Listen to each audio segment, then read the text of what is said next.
ఎందుకు అలా నరకాసురుడు చచ్చిపోతే దీపాలు వెలిగించడం ఎందుకు? వాడు చచ్చిపోయి కూడా అమావాస్య నాడు చచ్చిపోయాడు. దీపావళి అమావాస్య అని కదా అంటాం కార్తీక మాసం దగ్గర. అందుకని అమావాస్య నాడు మరణించాడు వాడు.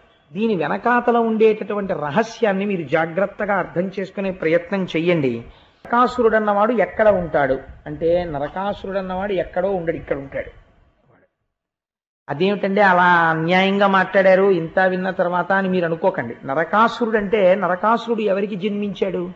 ఆదివరాహమూర్తికి భూదేవికి కలిసి జన్మించాడు. అంటే ప్రకృతి పురుషుల యొక్క సంయోగ ఫలితమే నరకాసురుడు. ఎవరు జన్మించినా అంతే కదండి, ప్రకృతి పురుష సంయోగము చేతనే కదా ఎవరు జన్మించినా. కాబట్టి జన్మించినప్పుడు గర్భమునందుండగా వాడికి పూర్వజన్మ స్మృతి ఉన్నది, జ్ఞానం ఉన్నది. ప్రసూతి వాయువు తోసేయగానే వాడిని అజ్ఞానం పట్టుకుంటుంది. వాడు అసలు మొట్టమొదటి ఎక్కడున్నవాడు నరకాసురుడు? వాడు ప్రాగ్జ్యోతిషపురంలో ఉన్నాడు. వాడికి తల్లి ఎవరు? భూదేవి. మనకందరికీ తల్లి ఎవరు? భూదేవి. అదేమిటంటే మా అమ్మగారు ఉన్నారు కదా, మరి భూదేవి తల్లి ఎలా అవుతుంది అని మీరు నన్ను ప్రశ్న వేయచ్చు. పోషణ ఎవరు చేస్తారో వారిని తల్లి అని పిలుస్తారు. పోషణ పృథివీ చేస్తోంది. ఎందుచేత? అమ్మ పాలివ్వాలనుకోండి, అమ్మ పాలివ్వాలంటే అమ్మ పోషకాహారం తింటే కదా పాలిస్తుంది. అమ్మకి ఆహారం ఎక్కడి నుంచి వస్తుంది? పృథివీలోంచి వస్తుంది. పృథివీ వికారమైన ఒక యాపిల్ పండును అమ్మ తింటే ఆ పృథివీ వికారమైన యాపిల్ పండు అమ్మ దగ్గర పాలగా మారుతున్నాయి.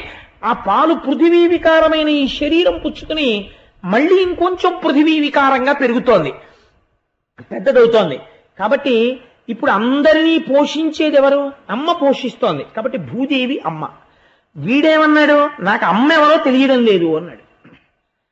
కాబట్టి దేన్ని వదిలిపెట్టాడు? ప్రాగ్జ్యోతిషపురాన్ని విడిచిపెట్టి వాడు మాహిష్మతీపురంలో ఎక్కువ గడుపుతూ ఉండేవాడు. ప్రాగ్జ్యోతిషము, ప్రాక్ అంటే పూర్వకాలమునందు ఎప్పుడూ ఉన్నది, మొదటి నుంచి ఉన్నది. జ్యోతిష్ అంటే ఏదది? ఇక్కడే ఉన్నటువంటి ఆత్మవస్తువు. ఈ ఆత్మవస్తువుని తెలుసుకోవడానికే మనం ఇందులోకి వచ్చాం. ఇందులో ఉండి ఈశ్వరుని యొక్క అనుగ్రహాన్ని పొందడానికి, ఈశ్వర దర్శనమును పొందడానికి ఇందులోకి వచ్చాం. కానీ ఇందులోకి రాగానే వాడు ఏం చేశాడు? ప్రాగ్జ్యోతిషపురానికి దూరంగా ఉండడం మొదలుపెట్టాడు. మాహిష్మతీపురానికి వెళ్ళాడు. మాహిష్మతి అంటే మహిష ప్రకృతి, దున్నపోతు యొక్క లక్షణం. ఏమిటది? ముగ్గురి వల్ల వచ్చింది. ముగ్గురు స్నేహితుల్ని పట్టుకున్నాడు. ఎవరు వాళ్ళు అంటే, అదిగో ఆ మురాసురుడు అనబడేటటువంటి వాడు, నిశుంభుడు అన్నవాడు, హైగ్రీవుడు అన్నవాడు, సత్వ రజస్తమో గుణములు అనేటటువంటి 3 గుణములతో స్నేహాన్ని ఏర్పాటు చేసుకున్నాడు. ఎప్పుడు ఈ 3 గుణాలలో తిరుగుతున్నాడు. ప్రాగ్జ్యోతిషపురం నుంచి మాహిష్మతీపురానికి వచ్చేసాడు. ఇప్పుడు వీడేం కోరుకున్నాడు? చతుర్ముఖ బ్రహ్మగారి గురించి తపస్సు చేశాడు. తపస్సు చేస్తే బ్రహ్మగారు ప్రత్యక్షం అయ్యారు. నీకేం కావాలి అని అడిగారు. ఇది భాగవతాంతర్గతం కాదు, నేను ఇతర పురాణాల్లోంచి అనుసంధానం చేస్తున్నాను ఒక పూర్ణత్వం రావడం కోసం కథకి. బ్రహ్మగారు నీకేం కావాలి అని అడిగారు. నాకు మరణం ఉండకూడదు అన్నాడు. అంటే ఈ మాట చాలా మంది అడిగారు, అది ఇవ్వడం కుదరదు, ఇంకో మాట అడుగన్నారు. అంటే వాడు వెతుక్కుంటున్నాడు ఏం అడుగుదాం. బ్రహ్మగారు అన్నారు, ఒక భయం నీకు లేదుగా, అమ్మ చేతిలో చచ్చిపోతావని నీకు వరం ఇస్తాను, అమ్మ పుచ్చుకుంటావా అన్నారు.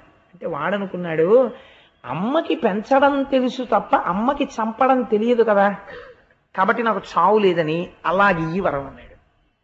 కాబట్టి నువ్వు మీ అమ్మ చేతిలోనే చచ్చిపోతావురా అని వరం ఇచ్చారు చతుర్ముఖ బ్రహ్మగారు. వీడిప్పుడు అమ్మ చేతిలో చచ్చిపోతాను కాబట్టి నా తల్లి ఎవరు అని వెతకడం మొదలెట్టాడు. తెలుసుకోలేకపోయాడు. ఆఖరికంటే అజ్ఞానంలో ఉన్నాడు. మహిష్మతీపురంలో, ప్రాగ్జ్యోతిషపురంలో ఉంటే వాడికి తెలిసిపోను ఆవిడే నా తల్లి అని. వాడు తెలుసుకోలేకపోయాడు. తెలుసుకోలేక ఇప్పుడు ఏం చేశాడు అంటే అదితి కుండలములను అపహరించాడు. అదితి కుండలములను అపహరించడం అంటే ఏమిటో తెలుసా అండి? ఏదో వాళ్ళ ఇంట్లోకి వెళ్ళి ఆవిడ చెవులకు పెట్టుకున్నటువంటి ఆభరణాలు తీసి పెట్టిలో పెడితే వీడు వెళ్ళి ఆ పెట్టి తీసేసి ఆ ఆభరణాలు ఎత్తుకొచ్చేసాడు అనుకోండి.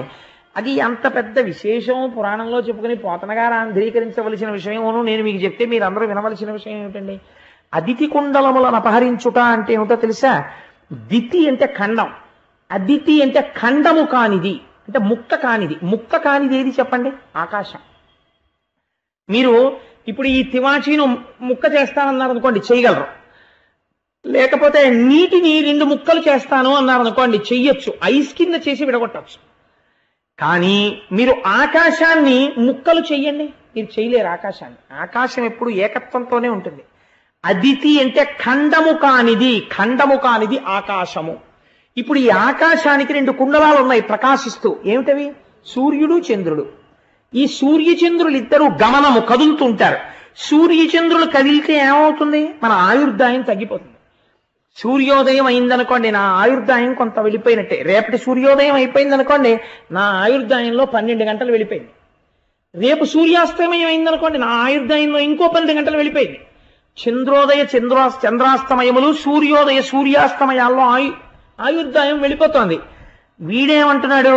నేను ఆ కుండలములను దొంగిలించానన్నాడు. అంటే కాలము యొక్క ప్రసరణ నా మీద లేదన్నాడు. అంటే అజ్ఞానమునందున్నాడు, నాకు మరణము లేదన్నాడు. అది అదితి కుండలములను తస్కరించడం అంటే. కాబట్టి ఇప్పుడు ఏం చేశాడు? చతుర్దశీ కన్యని వివాహం చేసుకున్నాడు. ఎవరి చతుర్దశీ కన్య? త్వష్ట ప్రజాపతి యొక్క కూతురు. త్వష్ట అంటే ఎవరు? త్వష్ట అంటే తొలుచున్నది అని నిఘంటువులకు అర్థం. తొలిచేది ఏది? మాయ. మాయ అంటే ప్రకృతి. ప్రకృతి అంటే 14 భువనాలు. 14 భువనాలే చతుర్దశి. కాబట్టి చతుర్దశీ కన్యని వివాహం చేసుకున్నాడు.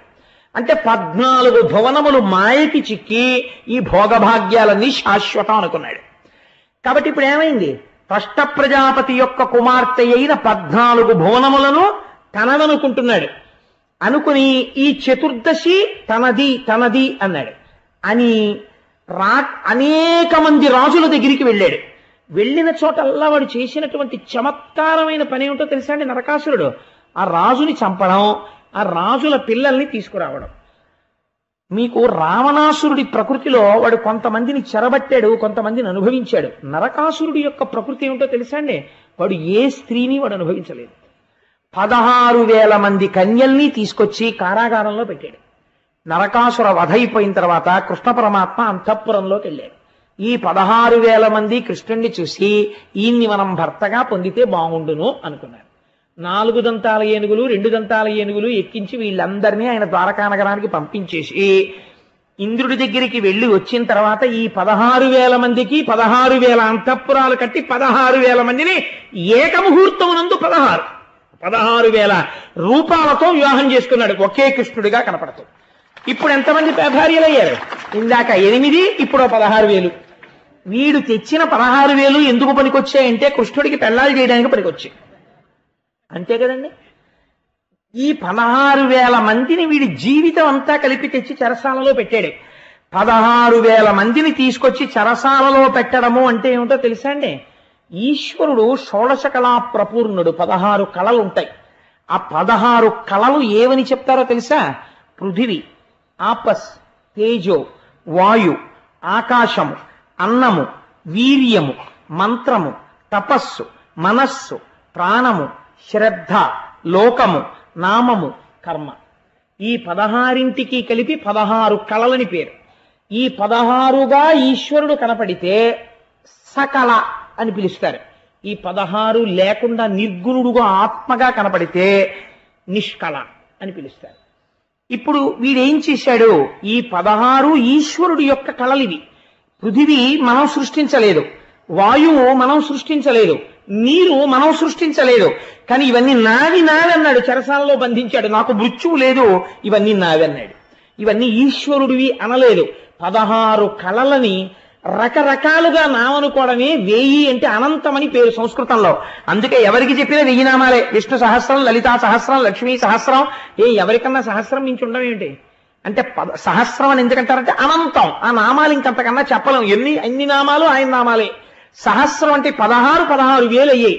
అంటే ఎన్ని మాటలు నావి అన్నాడో అన్ని మాటలు వాడివి కావు, ఈశ్వరుడివి.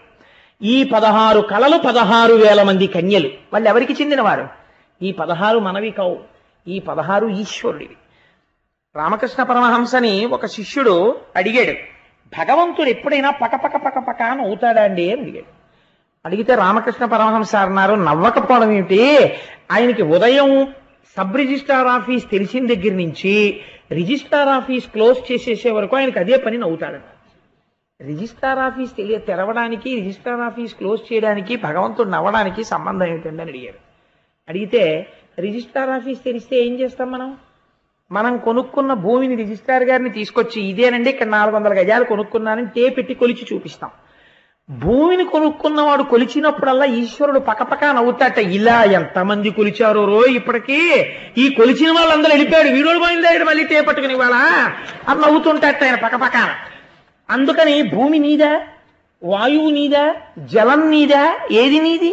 ఏది నీది కాదు, నావి నావి అంటున్నాడు. ఎన్ని మాటలు నావన్నాడో అన్ని అనంతాలు అయ్యాయి. కాబట్టి 16,000 మంది కన్యల్ని చెరసాలలో పెట్టాడు. 16,000 మంది మాకు కృష్ణుడు భర్త అన్నారు. అంటే ఈ 16 కళలు ఈశ్వరుడివి అన్నారు. అందుకని 16,000 కళల్ని తనవిగా స్వీకరించాడు. అంటే అనంతముగా కనపడేటటువంటి ఈ విభూతులన్నీ ఈశ్వరుడికి చెందినవి అని చెప్పడం. అందుకని 16,000 మంది మళ్ళీ కృష్ణుడికే భార్యలయ్యారు. ఇటువంటి వాడు ఈయన చతుర్దశీ కన్యని వివాహం చేసుకున్నాడు. చేసుకున్న తర్వాత ఇప్పుడు ఎవరి చేతిలో చచ్చిపోవాలి? బ్రహ్మగారి వరం ప్రకారం అమ్మ చేతిలోనే చచ్చిపోవాలి. ఇప్పుడు అమ్మ ఎవరు? భూదేవి. ఇప్పుడు ఆ భూదేవి చంపేయాలి. ఇప్పుడు భూదేవి అంశగానే సత్యభామ వచ్చింది. భూదేవి అంశే సత్యభామాదేవి. అందుకే సత్యభామ అన్న పేరే పెట్టడం వెనకాతల ఒక రహస్యం ఉంది. ఇంత యుద్ధం, సత్యభామ యుద్ధం చెప్పడం వెనకాతల సత్యభామ యొక్క యుద్ధం వింటే వచ్చే ఫలితం ఏమిటో తెలుసా అండి? ఎందుకన్ని పద్యాలు చెప్పానో చెప్పనా? సత్య అంటే ఏమిటి? మారనిది. మారనిది ఏది ప్రపంచంలో?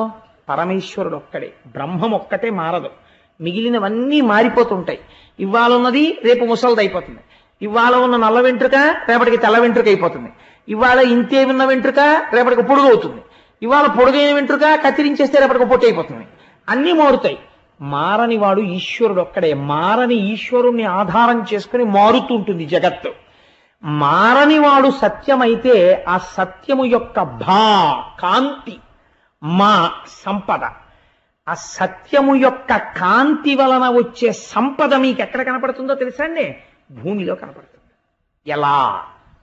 మీరు ఒక వడ్డు గింజ పట్టుకెళ్ళి భూమిలో పెట్టి ఇన్ని నీళ్లు పోశారనుకోండి, ఈ నీరు, ఈ భూమి, ఆ సూర్యకిరణం తగిలి సత్యమైనటువంటి పరమాత్మ యొక్క కాంతి చేత, అనుగ్రహం చేత ఈ వడ్డు గింజలోంచి రేపటికి ఒక మొక్క పైకొచ్చింది. మీకొచ్చిన సంగీతం అంతా మొక్క దగ్గర పాడండి. ఆ వడ్డు గింజలోంచి తీసుకురండి, రాయి మీరు పెట్టి మొలకెత్తదు. మట్టిలో పెట్టి నీరు, సూర్యుడు పడితే మొలకెత్తుతుంది. ఈ మూడు కలిపితే మొలకెత్తగలిగిన తత్వం ఎవరు తెచ్చారు? అదే ఈశ్వరుడు. ఇప్పుడు ఇది మా సంపద అయింది. మీ ఇంటికి బస్తాడు ధాన్యం వచ్చింది. సత్య మా భూదేవి ఐశ్వర్యం. కాబట్టి ఇప్పుడు గరుత్మంతుడి మీద కృష్ణుడి పక్కన సత్యభామగా కనపడుతున్నది ఎవరు? ఈశ్వరుడి సొత్తు అయిన భూసంపద. ఇప్పుడు ఎవరి చేతిలో చచ్చిపోతున్నాడు? భూదేవి చేతిలోనే చచ్చిపోతున్నాడు. చతుర్ముఖ బ్రహ్మగారు ఏమన్నారు? మీ అమ్మ చేతిలో చచ్చిపోతా ఉన్నారు. ఇప్పుడు సత్యభామ అంటే ఎవరు? సాక్షాత్ ఈశ్వరుడి పత్ని అయిన భూమి. ఆ సంపద, సంపద రాశీభూతమై ఆయన పక్కన నిలబడింది. లక్ష్మీ అంశ అయితే రుక్మిణి, భూవంశ అయితే సత్యభామ. అందుకని ఆవిడికి ఇంకో పేరు ఉండదు, సత్యభామగానే ఉంటుంది. అందుకని సత్యభామగా వచ్చి బాణప్రయోగం చేసింది. ఎప్పుడు చచ్చిపోయాడు? అమావాస్య నాడు చంపేశారు నరకాసురుడు. అమావాస్య నాడే చంపడం ఎందుకు అంటే, నరకాసురుడు చచ్చిపోతే పట్టాభిషేకం ఎవరికి అవుతుందో తెలుసా అండి? భగదత్తుడికి అవుతుంది. భగదత్తుడు ఎవరు? నరకాసురుడి కొడుకు. నరకాసురుడి కొడుకు పేరు భగదత్తుడు. నరకాసురుడు అమావాస్య నాడే చచ్చిపోవాలి. అమా అంటే కూడా అని. అమా అంటే సంస్కృతంలో కూడా కూడా అని. వాస అంటే ఉండుట ఉండుట అని. చంద్రమా మనసో జాత చక్షో సూర్యో అజాయత అంటుంది పురుష సూక్తం. మనస్సుకి చంద్రుడికి సంబంధం. అమావాస్య నాడు చంద్రుడు ఉండడు. అంటే మనస్సు ఏమైపోయింది? ఇప్పటి వరకు నేను నాది అని సంసార భావమునందు ఉన్నటువంటి మనస్సు సూర్యుడిగా ఉన్న నారాయణుని ఎందుకు కలిసిపోయింది? ఈ చంద్రుడి యొక్క తేజస్సు. కాబట్టి ఇప్పుడు ఎక్కడుంది మనస్సు? కూడిపోయింది ఆయనతోటి. అమావాస్య అంటే కూడి ఉండుట, ఆయనతో కలిసి ఉన్నది. అంటే ఇప్పుడు పైన ఉన్నటువంటి అజ్ఞానమంతా కూడా నశించినది సత్యభామ యొక్క అనుగ్రహము చేత, ఆ భూదేవి యొక్క అనుగ్రహము చేత, ఆ బ్రహ్మ సంపద యొక్క అనుగ్రహము చేత, బ్రహ్మ జ్ఞాన సంపద యొక్క అనుగ్రహము చేత. పోతే ఏది మిగిలిపోయింది? ఆత్మావై పుత్రనామాసి, కొడుకు భగదత్తుడు. భగ అంటే భగవన్లో భగ, షాడ్గుణ్యములు అంటే ఆత్మతత్వము తెలుసున్నవాడు మిగిలిపోయాడు. అమావాస్య ఈశ్వరుడు యందు మనస్సు లయమైపోయింది. ఇప్పుడు ఇది ఏ స్థితిని చూపిస్తోంది? మనం పుట్టిన తరువాత మనం దేన్ని పొందాలో చూపిస్తోంది. మనం పుట్టి ప్రాగ్జ్యోతిషంలో ఉండవలసిన వాళ్ళ మహిష్మతిలో పడిపోయి చతుర్దశిని పెళ్లి చేసుకుని ఊళ్ళో అన్ని తీసుకొచ్చి ఇంట్లో పెట్టి అన్ని నావి నావి నావి అని బతుకుతూ త్వష్ట ప్రజాపతి కూతుర్ని తెచ్చుకుని మాయలో పడి కొట్టుకుంటుంటే అమావాస్య నాడు భూదేవి సత్యభామగా వచ్చి మననైనా చిట్ట చివరికి ఎవరు కలుపుకోవాలి? భూదేవి కలుపుకోవాలి. అందుకని ఈ రహస్యం తెలిస్తే సత్యభామాదేవి యుద్ధాన్ని ఎవరు వింటున్నారో వారికి బ్రహ్మజ్ఞానము ఒక జన్మలోనైనా కలుగుతుంది, వాళ్ళకి అదృష్టం పడుతుంది. ఆ బ్రహ్మజ్ఞానం కలిగితే నరకుడు మరణిస్తాడు. అమావాస్య నాడు సూర్యనారాయణుడితో మనస్సు చేరిపోయింది, మనస్సు పోయింది, జ్ఞానం ఉండిపోయింది. ఆ జ్ఞానము చేత తాను పరబ్రహ్మమయ్యాడు. ఈ శరీరం అన్న భ్రాంతి పోయింది, భగదత్తుడు ఉండిపోయాడు. భగదత్తుడికి పట్టాభిషేకం అయిపోయింది. ఖైదులో ఉన్న 16,000 మంది కృష్ణుడు భార్యలైపోయారు. అంటే ఇదంతా ఈశ్వర విభూతి అని తాను అంగీకరించి నమస్కరించి నిలబడిపోయాడు. ఇంతకన్నా గొప్ప పండగ ఏముంటుంది? ఆత్మతత్వం తెలియడం. అందుకని దేవతలు దివ్యలు వెలిగించారు. దీపావళి పెట్టండిరా దీపాలన్నారు, మోగించండిరా బాణసంచారం లేదు. దీపాలు పెట్టండి అన్నారు, దీపావళి దీపాలు వెలిగించండి, దీపాలు వెలిగించండి. ఆత్మజ్యోతి ప్రకాశించింది. మళ్ళీ ప్రాగ్జ్యోతిషపురం మనకు పట్టాభిషిక్తుడు అయ్యాడు. కాబట్టి ఇది దివ్యమైన లీల. అందుకని సత్యభామ చేతిలోనే నరకాసురుడు మరణించాలి. శరీరం పోవడం అన్నది ఎప్పటికైనా భూమిలోకే వెళ్ళాలి తప్ప ఎవడి శరీరమైనా సరే, ఎంత గొప్ప శరీరమైనా సరే, ఏమంటే నాది ఇంత గొప్ప శరీరం కదా, మహా అయితే ఏమంటాడండి? మా పొలంలో సమాధి కట్టండి అంటాడు. వాడి పొలంలో అయితే మాత్రం మట్టిలోకి బోడేంటి, వాడి పొలంలోకి పోతాడు. లేకపోతే ఇంకా విర్రుండిపోతే ఏమనాలి? మా ఇంటి వెనకాల నువ్వు కప్పెట్టేయండి అనాలి. అక్కడైతే మాత్రం ఏమైంది? మట్టిలోకే పోయాడు. ఎక్కడికి వెళ్ళినా ఎప్పటికైనా ఎందులోకి వెళ్ళిపోతావు? భూమిలోకే వెళ్ళిపోతావు. కాబట్టి తల్లి చేతిలో మరణము అంటే శాస్త్ర రహస్యమును తెలుసుకొనుట, శరీర స్థితిని తెలుసుకొనుట, ఆత్మతత్వమును తెలుసుకొనుట, దీంట్లోంచి వెలుగులు వచ్చాయి. అది దీపావళి.